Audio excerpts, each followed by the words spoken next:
Comey was spying on Trump. Well, the reason he was writing the memos was to create a record so that he could destroy No him. American knowingly colluded with the Russians to interfere in our election campaigns. Oh, wait, unless you mean Hillary Clinton. Pardons, prosecutions, and transparency.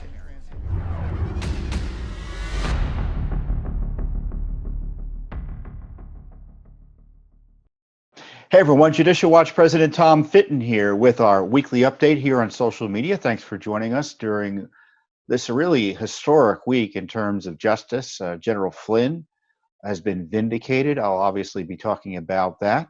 We have a new important lawsuit about what China knew and what WHO, the World Health Organization, knew and what they were telling Dr. Fauci about the coronavirus. Plus, we were in heated court action against Governor Gavin Newsom's plan to spend tax dollars on cash for illegal aliens. So I'll talk about that as well. So a lot to get into and delve into here today. But first, it's been a great week for justice. The Justice Department was forced to withdraw its charges against General Flynn. They admitted there was no there. They admitted he was railroaded. Now, of course, they didn't say that in the pleading, but that's essentially the conclusion that one can draw when looking at the various documents that were filed by the government, not only in its motion, but in support of its motion to stop the prosecution of General Flynn. And again, no there. He was railroaded. Comey is a crook. Obama knew. There are no clean hands, and justice still needs to be done. That's the truth about what happened to General Flynn. And I'm pleased as punch for General Flynn. He's an American hero.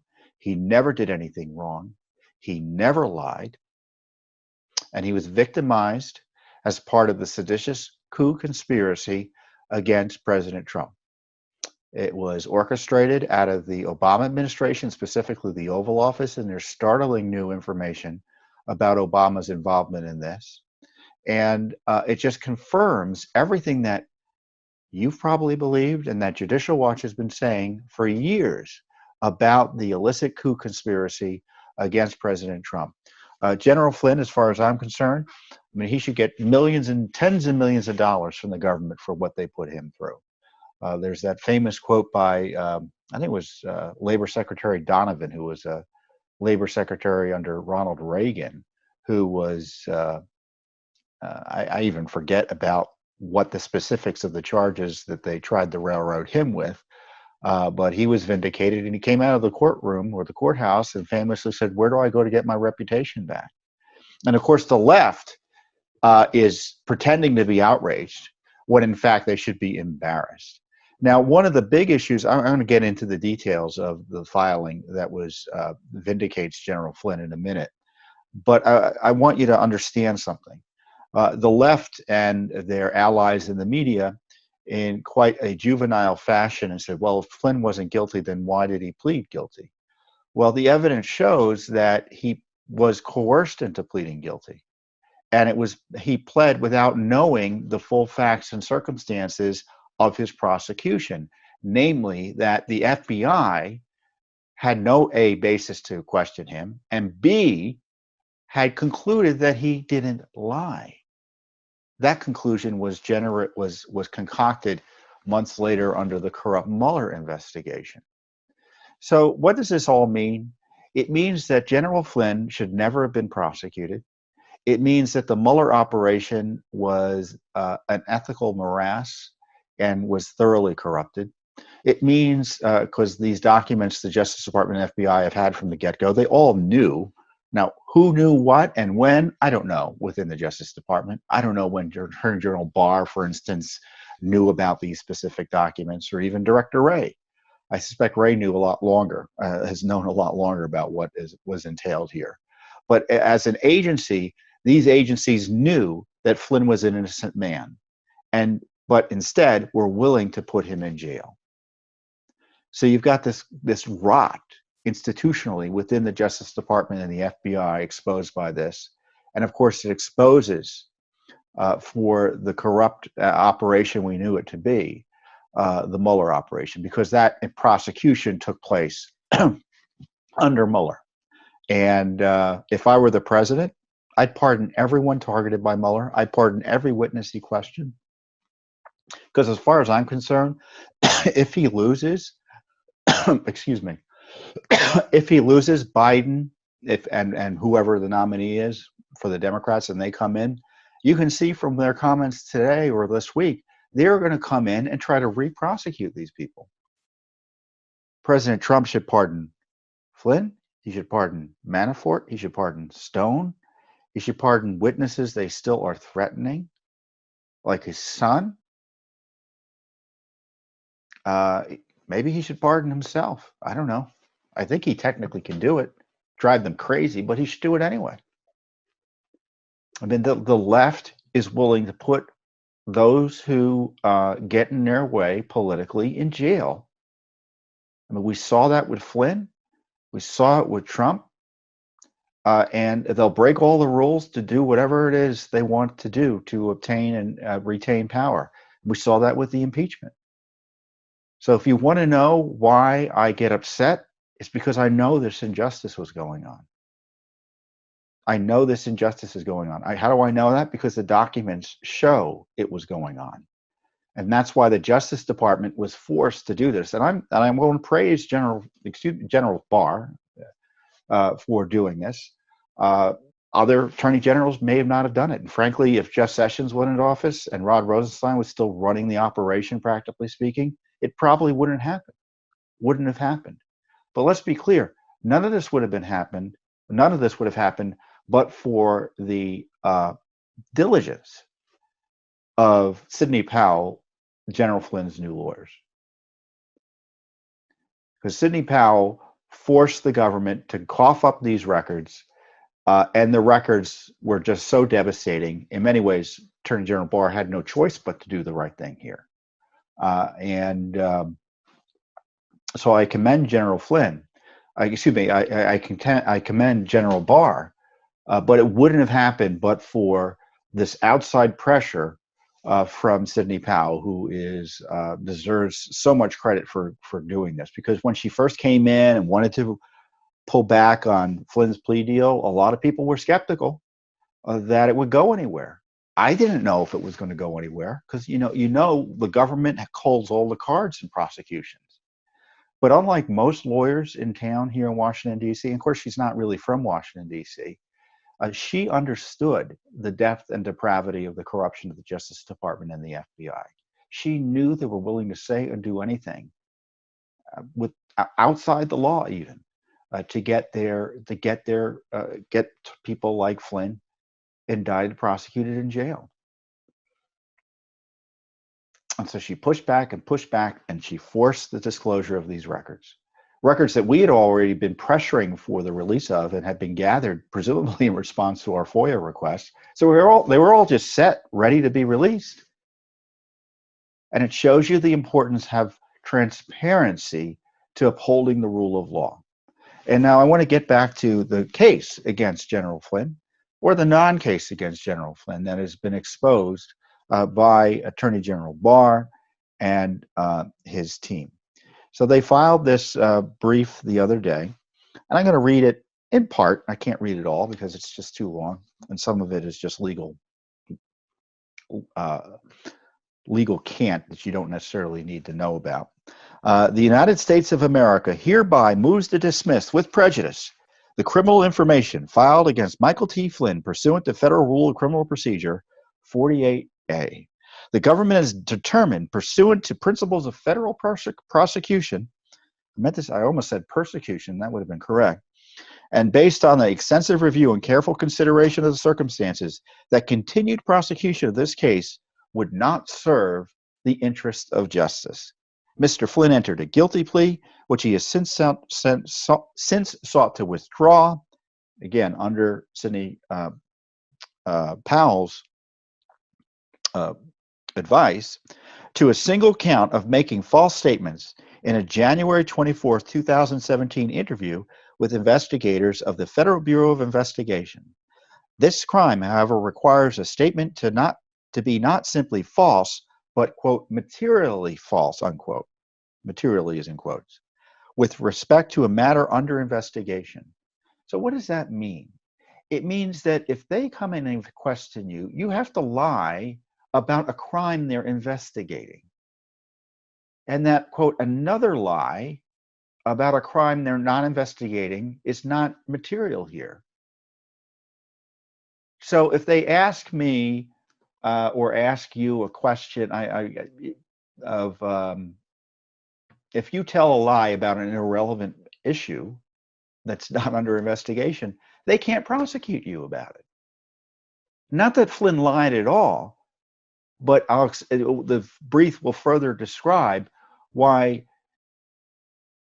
he made no statements and probably could not have made any statements to the FBI that were relevant to an investigation. Why? Because they had the transcripts. They knew what he said already to the ambassador.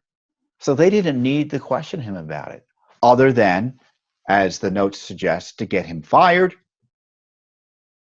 or prosecuted. And by prosecuted, I mean a perjury trap. Materiality is an essential element of the offense. It requires more than mere relevance or relatedness to the matter being investigated. It requires probative weight, whereby the statement is reasonably likely to influence the tribunal in making a determination required to be made. After a considered review of all the facts and circumstances of this case, including newly discovered and disclosed information appended to the defendant's supplemental pleadings, so these were documents that the FBI had coughed up finally to Sidney Powell that she informed the court about and the government here is referencing. The government has concluded that the interview of Mr. Flynn was untethered to and unjustified by the FBI's counterintelligence investigation into Mr. Flynn, a no longer justifiably predicated investigation that the FBI had, in the Bureau's own words, prepared to close because it had yielded, quote, an absence of any derogatory information, unquote, emphasis added to absence of any. The government is not persuaded that the January 24th, 2017 interview was conducted with a legitimate investigative basis, and therefore does not believe Mr. Flynn's statements were material even if untrue. Moreover, we do not believe the government can prove either the relevant false statements or their materiality had a reasonable doubt. A determination to prosecute represents a policy judgment that the fundamental interests of society require the application of federal criminal law to a particular set of circumstances. And that's a quote from the Justice Department's manual. In the government's assessment, mindful of the high burden to prove every element of an offense beyond a reasonable doubt, and that the government prosecutors have a duty to do justice, continued prosecution of the charged crime does not serve a substantial federal interest. The government respectfully moves to dismiss the criminal information with prejudice against Mr. Flynn. So that's that. It's over. Now the judge has to, in the end, ratify the request by the government to drop the prosecution, but obviously there's not going to be a prosecution if the government doesn't want to pursue a prosecution. The judge isn't going to do it on his own. To the degree the judge has any discretion to say no, it's, as General Barr has explained in an interview to CBS this week, it's to stop prosecutors from bringing a charge and then pulling it back and then resubmitting it with something different and just playing games. It doesn't give the court a discretion to keep a prosecution going that the government doesn't think has any merit, which it has concluded in these circumstances. So there was no reason to interview General Flynn. That's what the government has just said to us. They all lied to get in to see him. And when you look at what happened in the days around the interview of Flynn, you're just going to be flabbergasted. And I could read it at length here, but I'm just going to describe it, and you can go and verify. Hopefully, I got the story straight more or less. I've studied the documents pretty closely now. So as this document suggests, in early January of 2017, the FBI after a really abusive spy operation against Flynn based on the nothing conspiracy theory that there was Russia collusion. It was a falsehood. It was a smear. They all knew it was a smear, yet they investigated him anyway, hoping to catch him in something. They couldn't. And as I said, there was no viable case against General Flynn. And the text messages show that Peter Strzok, at the direction of the seventh floor, intervened to keep the case open. And by the seventh floor, I mean the leadership of the FBI, Comey and McCabe. Now, at the time of the what was going on also around that time, the President of the United States on January 5th, 2017, the day after they kept this operation open, he is having an Oval Office meeting, and I've talked about this meeting repeatedly because it's kind of key to understanding Obama's involvement.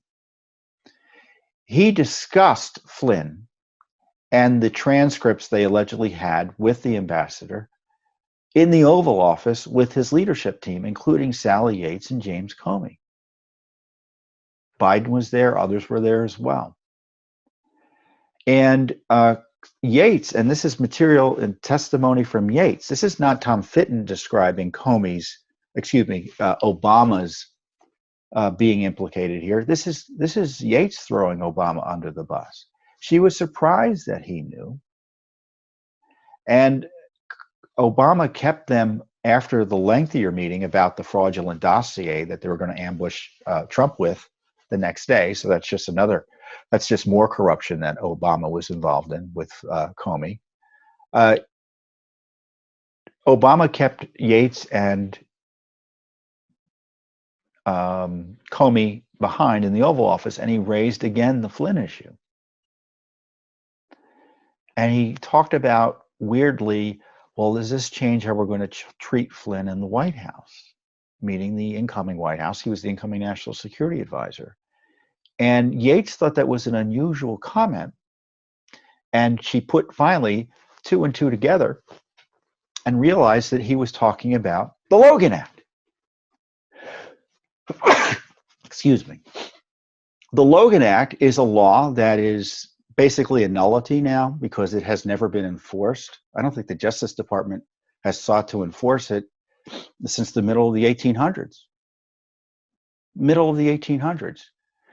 Yet when General Flynn was doing his job and talking to a Russian ambassador in the interregnum between the Trump and Obama administrations, they concocted this theory that he's not allowed to talk to foreign ambassadors like every other incoming foreign policy team would be expected to do. So it was purely pretextual. But getting back to Yates and Obama was the one pushing the Logan Act theory. Obama was the one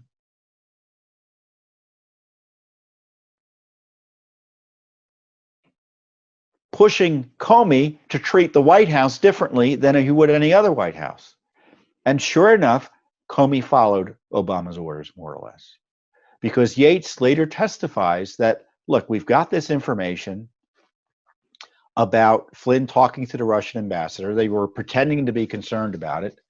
We still don't know what's in it. They don't going to give us the transcript. They thought they should tell the incoming administration and the White House about it. Yates did. And Comey resisted doing so. And in fact, he did it over the objections. He resisted it over the objections of pretty much everyone else in the community. Even Brennan and Clapper supposedly tried to push him to tell them about it.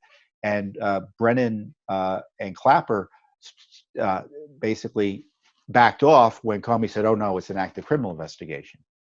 Yates says he varied and changed his explanations as to why he needed to keep it secret, because he went from it's a counterintelligence investigation to a criminal investigation. And so, but Yates was insistent that this take place, this communication take place. So she finally said, after Trump came into office, you need to tell him. And she went to call him, and he called him back later in the day and said, well, it's too late. I've got the guys going over to interview him. And they hit the ceiling over at the Justice Department, according to Yates' own testimony. But isn't it interesting how it all ties back to Obama? So there was this ambush interview set up in motion by Barack Obama through his minion, James Comey. And Yates describes it all, and it's described in these documents here. So Obama, when it comes to the seditious conspiracy against Trump, actuated through the attack on Flynn, Obama's responsible.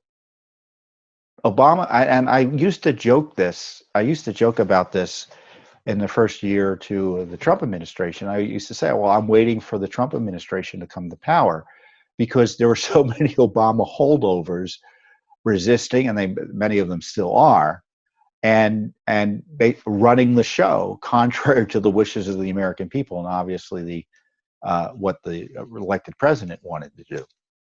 And here you literally had an example of it.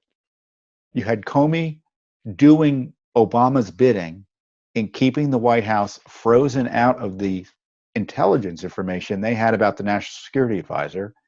And as Comey admitted, he bypassed the rules and secretly went to interview the National Security Advisor to the President of the United States without telling White House counsel lawyers or his Justice Department supervisors. Yeah, supervisors, because he works for them, not the other way around.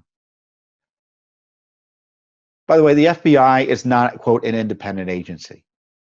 It's an agency of the Justice Department. They report to the Justice Department, the director does in theory.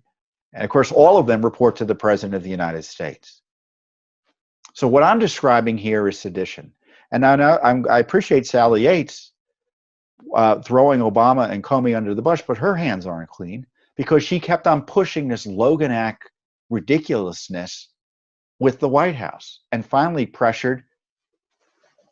made it impossible for Flynn to continue working there because they alleged that Flynn had lied to Vice President Pence and who knows who else about what he said to the ambassador. And I don't know what he said to Pence. My guess is he didn't lie. My guess is he told him what he remembered. And was his memory perfect? I doubt it. Now, Vice President Pence thinks that maybe it was all a big misunderstanding.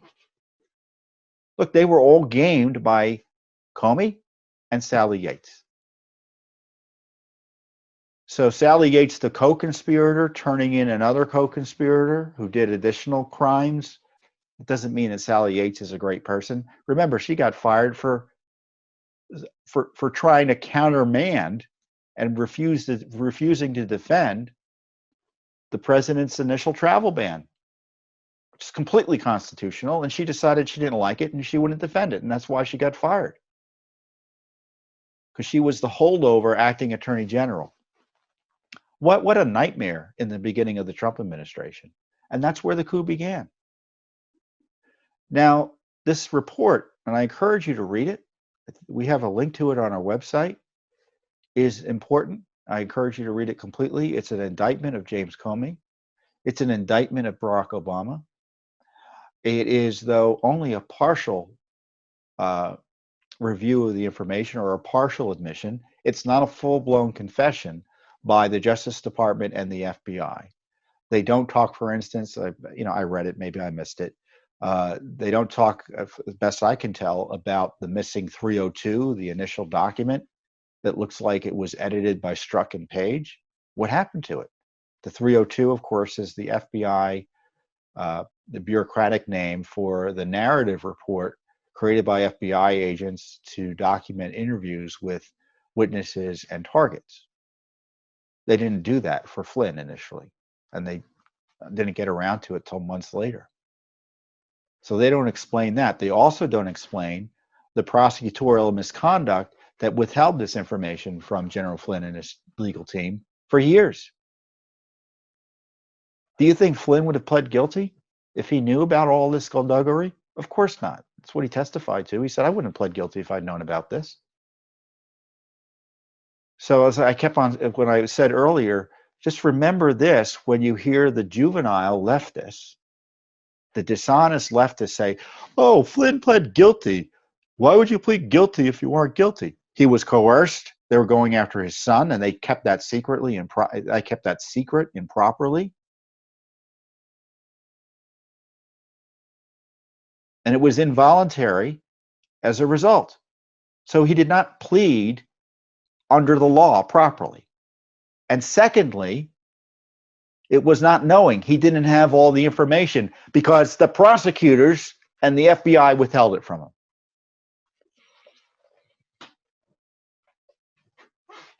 What a miscarriage of justice. Look, I'm happy, believe it or not.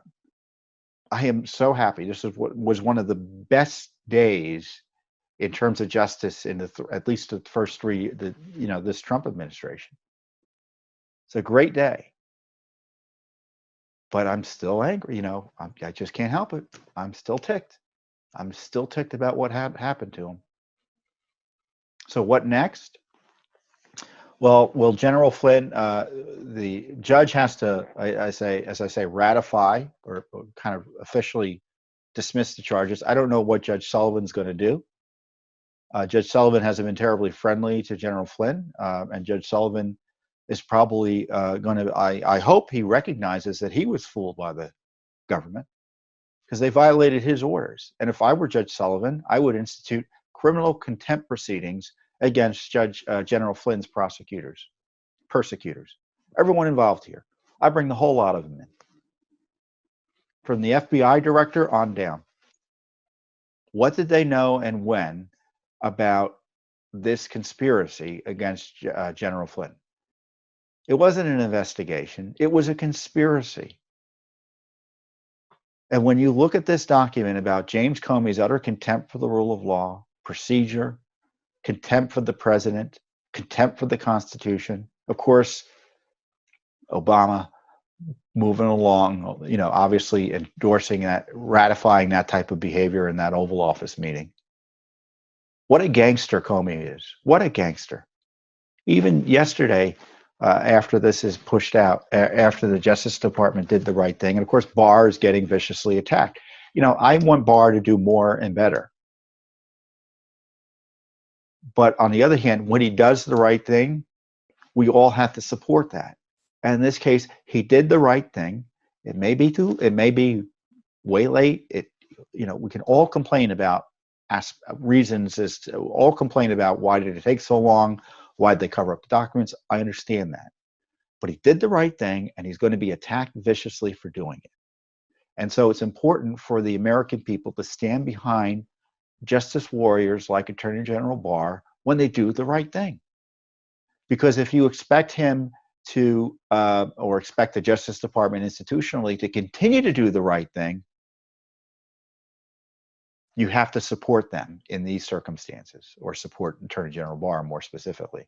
Because I really think, now that I've been nice for 30 seconds, I'm going to revert back to form. The Justice Department is a mess. The FBI is a mess. I want to know what Wray knew and when. I want to know what Rosenstein knew and when.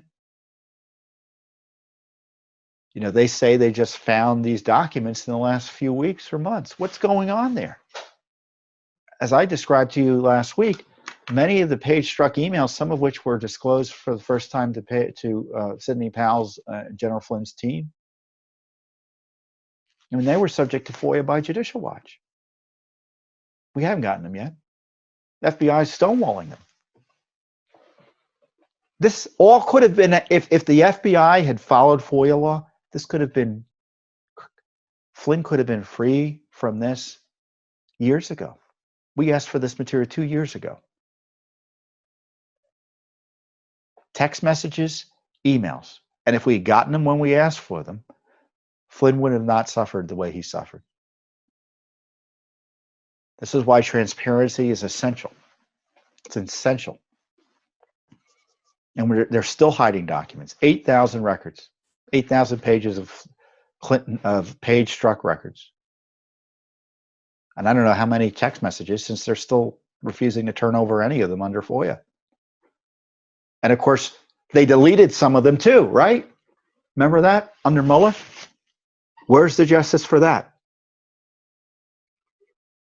So as I say, General Flynn will get full vindication when Judge Sullivan shuts the case down officially.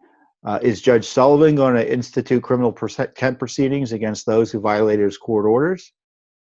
and precipitated this obstruction and miscarriage of justice? I don't know. What is the Justice Department going to do? Are they going to pursue this further? I don't know. I'm skeptical that anything else will be done. General Flynn is probably going to have to sue to get full justice, at least additional justice. I'm not seeing evidence that senior level officials like Comey and others are going to face criminal consequences. There's just no evidence it's happening. I know you're upset about it. I'm upset about it, but I don't see the evidence is happening. If I thought there was evidence it was happening, and sometimes even evidence is happening doesn't tell you what's really happening, because look at Clinton. They went through all the motions, really forced by Judicial Watch, because we were pushing them on it to do an investigation of Clinton, but they didn't prosecute her in the end. So, as I said, this document is not a full confession. There are thousands of documents that still need to be released about not only the targeting of Flynn, but the general jihad against President Trump, the coup attack against President Trump, led by the Obama gang and deep staters like Rod Rosenstein. And I say Rod Rosenstein again because there's been a new document that's been released. It's actually not a new document. We've known about it. It was an August 2017 memo detailing that what Mr. Mueller was supposed to be investigating. Now, we had sued for it, and they just simply refused to give it to us. It was highly redacted, and we couldn't get it because it was law enforcement sensitive or something like that. So all just garbage reasons for hiding their corruption. And it is corruption, because when you look at the memo that Rosenstein wrote after the fact to ratify what, in my view, Mueller was probably already doing, you could see that Mueller was being asked to investigate non-crimes. He was asked to investigate the theory that there was collusion between the Trump team and the Russians. Well, collusion isn't a crime. So what is that about? He was also asked to investigate the Logan Act theory against Flynn. Again, that's not a real crime, practically speaking. And it wasn't a crime, literally speaking, because Flynn didn't do anything inappropriate. He was advancing U.S. interests in communicating with the Russians, as his job and as incoming national security advisor would demand. In many ways, there's nothing new under the sun with this crowd. I mean, the left hates losing. I was talking to someone the other day, senior foreign policy type, and this person reminded me, I remember, I've always go back to the Carter-Reagan fight, because Carter accused Reagan of Logan Act violations, practically speaking, with the Iranians. And they kind of doubled down on it when George W. Bush was running for office.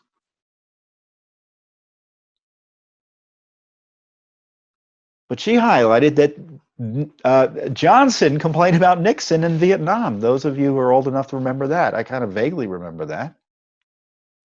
So this is nothing new for the left. They just accuse their opponents of crimes as a matter of course. Here they escalated. They escalated it into a coup, into outright sedition against the incoming president. And if Durham doesn't question Obama, it would be a miscarriage of justice given the new evidence we have of Obama's involvement. We issued a statement yesterday. I'm just going to read it to you for the record because it's important. Judicial Watch welcomes the Justice Department's decision to exonerate General Flynn, an American hero who was victimized by the Obama administration and the deep state. The targeting of General Flynn was a key part of the Obama-Clinton deep state coup against President Trump. Judicial Watch commends the heroic work of General Flynn's legal team, led by Sidney Powell, as I said. They exposed the criminal conduct by FBI and DOJ officials behind Flynn's illicit prosecution. This corruption, as Judicial Watch has exposed from the get-go, is the tip of the iceberg. The required next step for justice is the prosecution of the coup cabal who tried to destroy General Flynn and overthrow our president. We need prosecution of the coup cabal.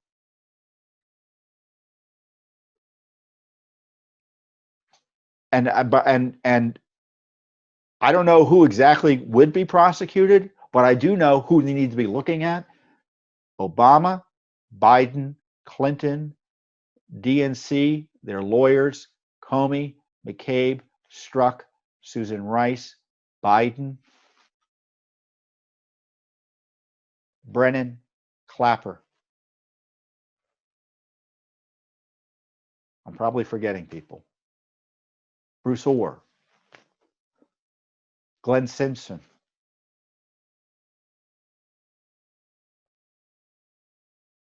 What did John Kerry know? I don't know. I know his State Department was shoveling classified information after Trump won to his buddies in the Senate and the House to try to smear him.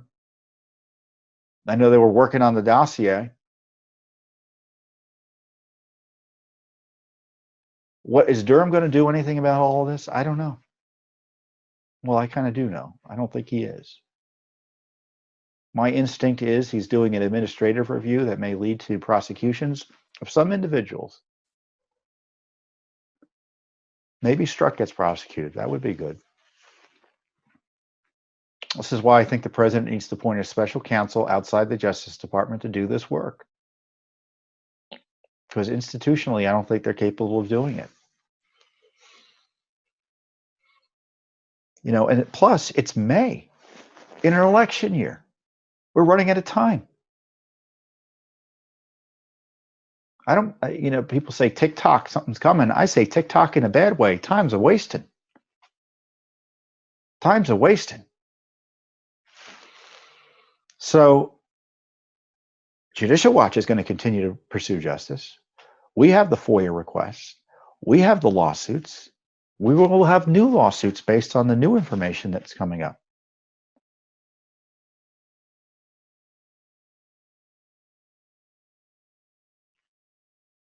I'm convinced that if Judicial Watch hadn't been pressing for accountability from the deep state on Mueller and the Justice Department and the FBI, because you have to remember, our criticisms of Mueller, when we were criticizing Mueller, when I was criticizing Mueller, when Judicial Watch is out there asking tough questions about what Mueller was up to, demanding accountability, calling it initially that Flynn was railroaded, we were alone.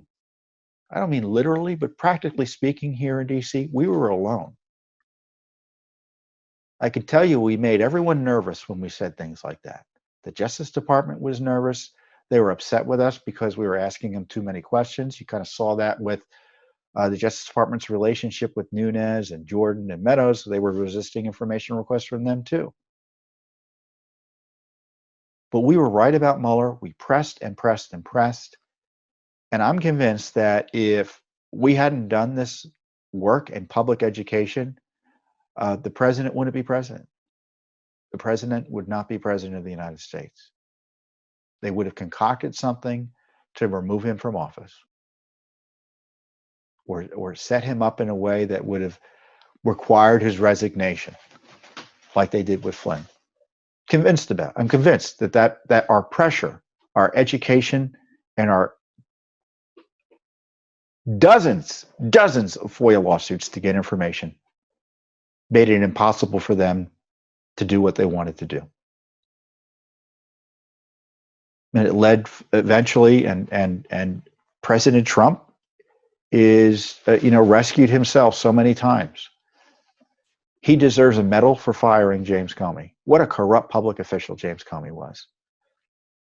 He deserves a medal. Because as he's often pointed out, if he didn't fire Comey, we probably wouldn't know a lot about all of this, because they would have just kept rolling along.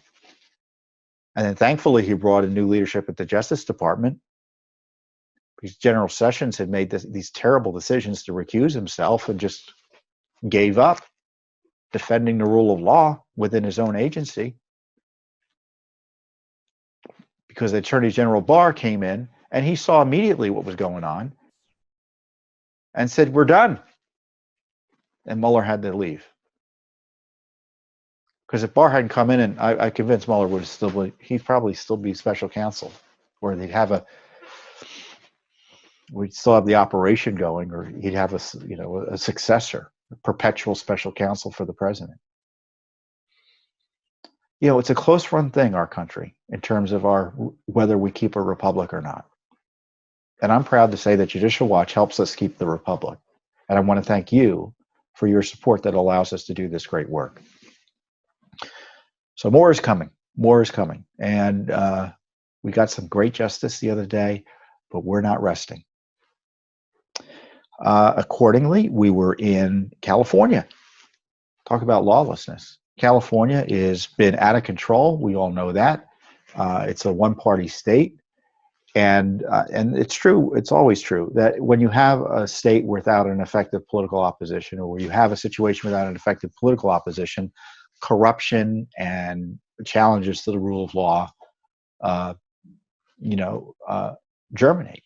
And we see this with radical policies in California that, as a policy, they challenge the rule of law. Forget about the inherent corruption around socialism. I'm just talking about the policies are being lawless. We've got policies they're sanctuary policies, you name it, all sorts of crazy ideas out of California. And most recently, Governor Gavin Newsom decided that on his own, he could spend $75 million plus on cash payments to illegal aliens using California taxpayer resources. Well, federal law requires that if you're going to give benefits like that to illegal aliens, and I question whether those types of benefits would even be allowed under this law, but nevertheless, you have to have the law passed to allow it to take place. So the California legislature has to pass a law that says Governor Newsom can give money to illegal aliens during the coronavirus crisis. That's what the law requires. And it's pretty cut and dried. And in California, taxpayers have the right to challenge illegal expenditures of funds. So we represented taxpayers in our lawsuit challenging Gavin Newsom's expenditure. And we escalated the situation by seeking a temporary restraining order against Gavin Newsom's plan to spend this money on illegal cash for illegal aliens. And we didn't get justice. The judge outrageously said that Judicial Watch, our clients, we would succeed on the merits. I'm going to sneeze again. I guess not. But we were likely to succeed on the merits, but it was more important for the public interest that these illegal aliens get the cash anyway. I mean, how do you like that? That's manifest error. It's an outrageous decision. The law doesn't matter because it's important that the people get the money. I mean, this was a California Superior Court judge. I can't believe it. I just can't believe it. And I did the release. I'll give you a little inside information. When we draft these releases, our media team drafts releases and it gets approved by the lawyers. And you don't want to say anything that's contrary to what happened. But as I described it, is almost verbatim what happened. So the lawyer, this is not like it's the lawyers are on are as shocked as I am about this. When our Judicial Watch lawyer was out there, Robert Sticht, and it's completely outraged about it. So we're going to have to try to seek an immediate appeal of some sort to try to stop it from happening. But you can see why our work is so essential, because not only do we sometimes have to challenge government agencies to do the right thing, or in this case, suing a governor, but sometimes the courts are just as bad. And in this case, you had lawlessness being endorsed by a court in a way that you rarely see. Usually they're a bit more subtle. But in this case, they said we're, again, likely to succeed on the merits, meaning, yes, the governor has no legal authority to send this money out, but it's good that he's sending it out because we all love illegal aliens and they deserve cash during this coronavirus shutdown. So that's California for you. So we do have another lawsuit against another jurisdiction planned in that area where you have these jurisdictions, again, spending money lawlessly like I've described. So I'll be talking about that next week. We're just going to keep on pushing on this. I mean, the rule of law demands it. And I don't want anyone to get sick from the coronavirus. But illegal aliens have no right to be here, and they should just be home. They should go home. If you're here illegally, you should go home. And you have no right to cash benefits or welfare or anything else. You're not supposed to be here. I mean, it's obvious to you, right? But it's not obvious to the politicians. It's not obvious to some judges.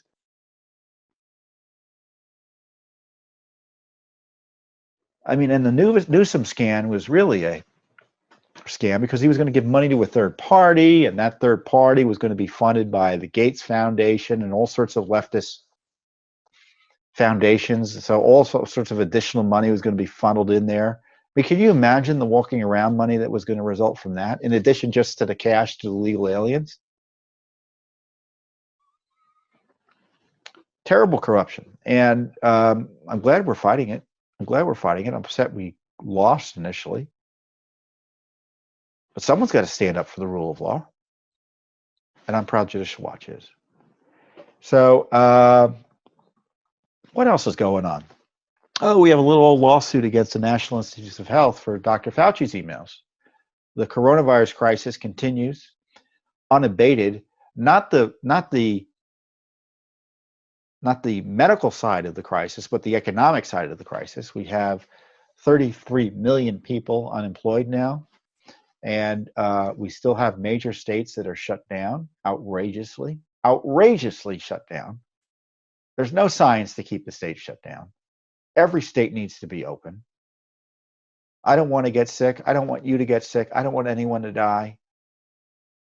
But you cannot solve a pandemic by destroying an economy and destroying a country and oppressing our rights. There's no constitutional basis. There's no lawful authority to keep people at home for months at a time and to shut every business in a state and then, quote, to only turn it on slowly. I mean, that's totalitarianism. It's not even authoritarianism. It's totalitarianism. And it needs to be stopped. And I've encouraged President Trump to set a deadline certain. June 1st, I think. Maybe that's actually too far, given the calamity. States open up, provide freedom to all your citizens to work, get their lives back, get their rights back. And if you don't do it, we will come in and do it for you. Because our federal government, the president, the Justice Department have positive moral obligations to make sure all of our rights constitutionally are protected. States don't have any right to take away your constitutional rights. They don't. I mean, you're seeing some states talking about keeping things shut down or suppressed for a year now.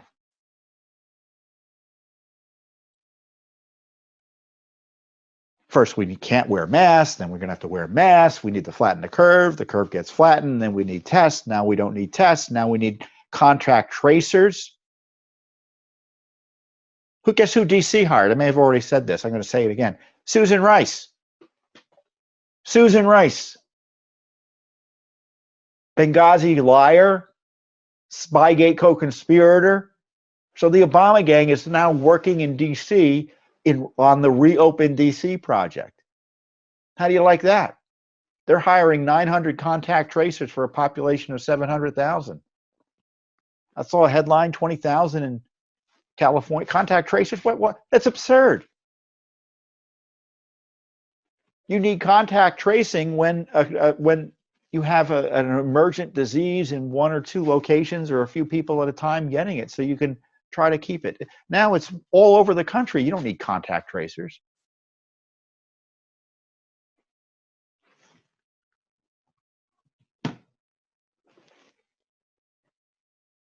So we got to get this country open. Now, another big part of the debate is what China knew and what they said and how they lied about the coronavirus. And our friends at the Daily Caller News Foundation, had the temerity to actually ask for documents about what was going on. And specifically, they asked for documents of Dr. Fauci. And this is what they're seeking: communications between Dr. Fauci and Deputy Director Lane, and he was Deputy Director under Fauci there, and World Health Organization officials concerning the novel coronavirus. Communications with Dr. Fauci and Deputy Director Lane concerning WHO official Bruce Aylward, and WHO Director General Tedros Adhanom and China. I guess I call him Tedros all the time. So we want to know, and our client in this case wants to know, what was Dr. Fauci being told about the coronavirus by WHO and China? Now he says he was misled. He says that one of the early mistakes he made in terms of analyzing the virus was he didn't realize how transmittable it was, how easily it could spread. Well, in part, I'm sure that came from the Chinese, because remember there was that issue about human-to-human contact, and that wasn't spread easily through human-to-human contact. All of that also was pushed out by WHO. Now, the president has demanded an audit of WHO and a moratorium on spending. I forget the detail of it. And even to this day, the deep state is opposing him. I found out through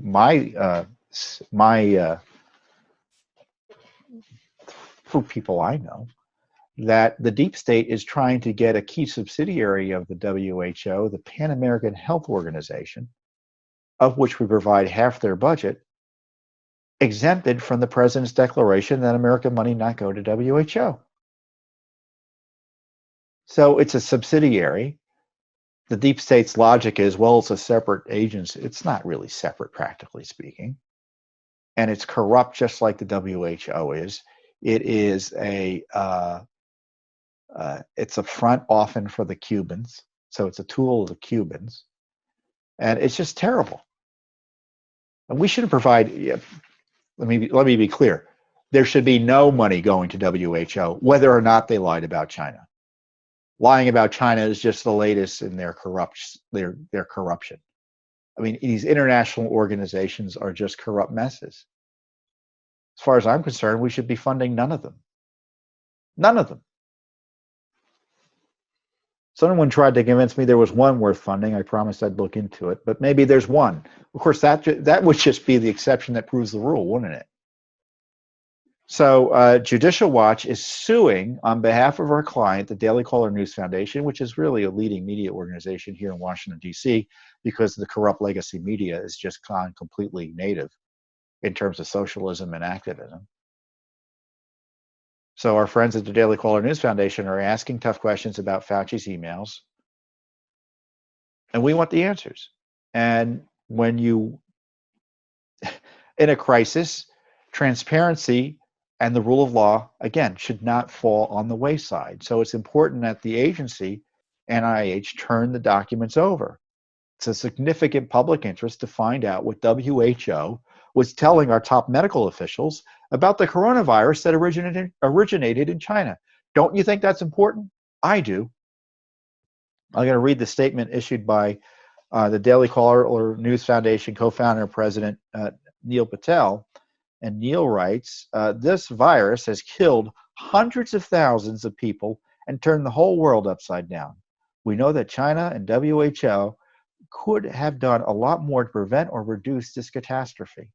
We therefore have a legitimate and urgent news purpose for seeking these documents regarding U.S. officials' communications with WHO and demand that the agencies in question stop stalling and start following the law that entitles us to this vital information.